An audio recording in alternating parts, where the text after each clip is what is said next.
Live from Fargo and serving you on TV, online, and on the go. This is Valley News Live at 6. Authorities have recovered a body that could be a missing woman in the northern part of the valley. The discovery coming early this afternoon on the edge of Arvilla, North Dakota, which is west of Grand Forks. Valley News Team's Courtney Lockey joins us now with the very latest. Courtney? Yeah, Mike, several law enforcement agencies were searching in Arvilla. They were looking for Erin Peterka, who was reported missing earlier this week. She was last seen in the area on July 31st. Now, just after noon today, Grand Forks deputies found the body of a woman in a tree row. They haven't identified that body yet, so it's still unclear if it is Peterka. But the body was brought back here to Grand Forks for an autopsy, so as soon as we hear back, we'll let you know. In the meantime, anyone with information should contact the Grand Forks County Sheriff's Office. For now, reporting live in Grand Forks, Courtney Lockey, Valley News Live. Grand Forks County authorities also say that Peterka just was wanted on at least a few charges, one involving assault on a corrections officer. The family of Destiny Avery say that they're a step closer to closure. Yesterday would have been Destiny's 20th birthday, but instead of balloons and presents, her mom Doreen says they celebrated her life and laid her to rest near their home in Colorado. She's not hurting anymore. She's not suffering anymore. She's not,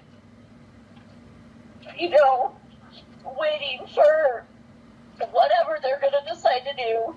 And she's where she wants to be.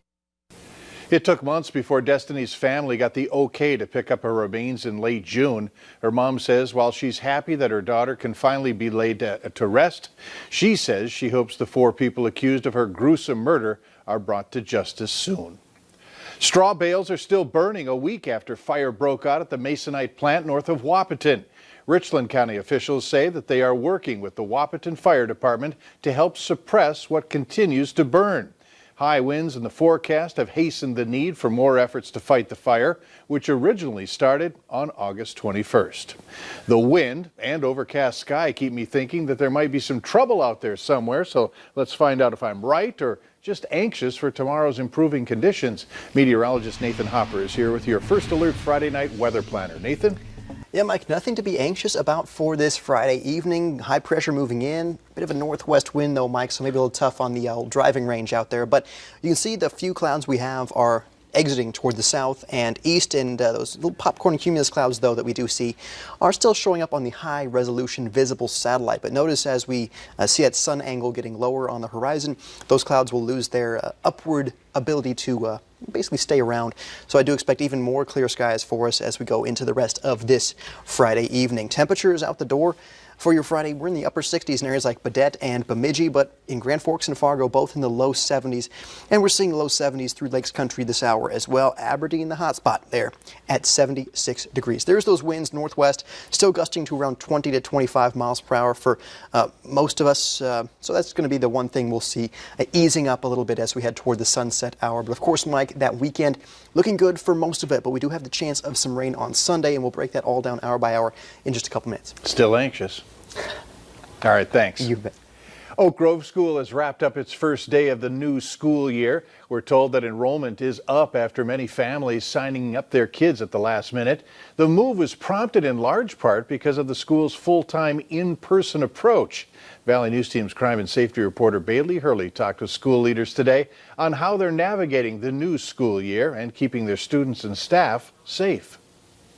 So far, so good. You know, the new normal is feeling pretty normal. Principal Josh Kading says it's business as usual here at Oak Grove. A good feeling, he says, after a roller coaster of a spring. It's been so fun to see all of the smiling eyes, as we call it. It's so good to see everybody back in the building. It's good for our teachers to be able to see their kids face to face, to be able to help them out with things in person instead of over a camera. Kading says students and staff are required to wear masks all day. Aside from eating or any classroom activities teachers decide to take outside. We're probably being more cautious than we may need to be, but we want to make sure that we're not too lax on anything. Kading also says besides gym and recess, everything is staying inside the classroom, making it easier to track where each student's been if and when someone tests positive for COVID-19.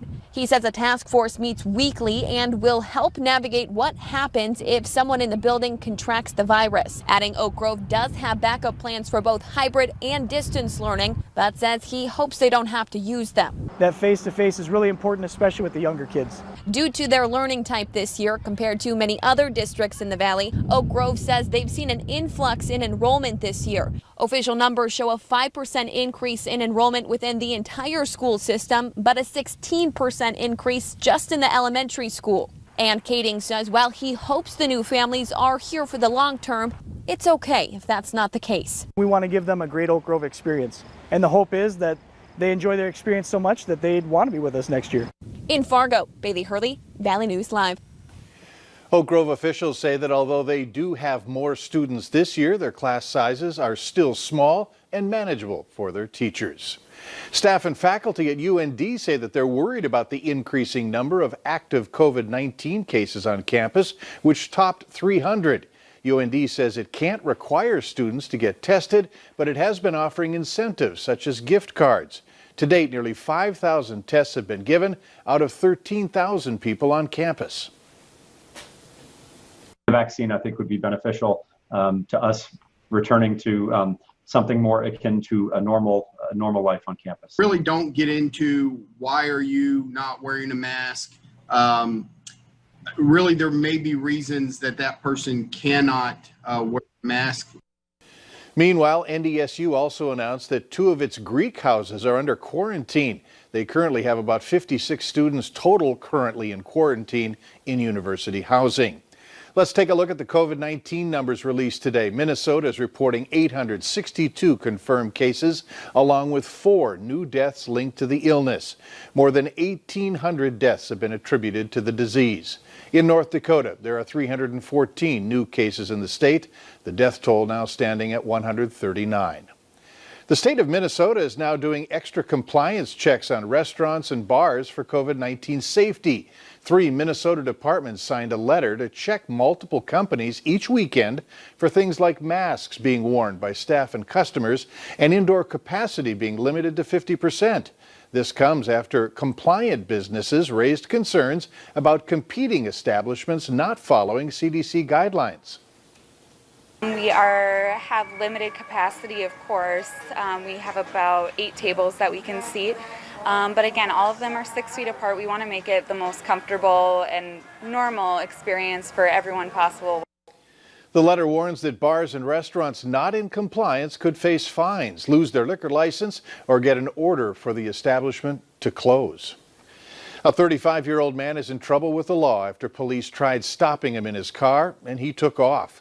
Late last night, police found Jeremiah Flugie leaving a home along Brookwood Lane in West Fargo. Officials told him to stop multiple times as he appeared to be heavily intoxicated. They ended their pursuit because of his reckless driving. He wound up crashing later in a Fargo neighborhood. After a short chase on foot, he was arrested, and now charges have been filed against him, including DUI, aggravated reckless endangerment, and leaving the scene of an accident. Authorities say they've arrested the leader of a violent group in our area known as the Slither Gang. Abbott Aho's gang is accused of targeting victims who were themselves alleged drug traffickers in North Dakota, Minnesota, and elsewhere. The indictment states that this allegedly took place from January through May of 2019. 3 other co-conspirators allegedly have been indicted and are awaiting trial. They are suspected of robbing people of their drugs and selling it themselves. Later on Valley News Live at 6, help could be coming to those who are unemployed due to the pandemic. We'll tell you about the new benefits that's in the works. And winds will be calming down for us this Friday evening, but I do expect clear sky to remain through the Fargo-Moorhead area for this Friday evening. Same for our friends in Grand Forks. May need a light jacket if you do plan on stepping out later on tonight, cooling into those mid-50s there by 2 a.m. Of course, we'll talk about a mainly quiet weekend coming up next.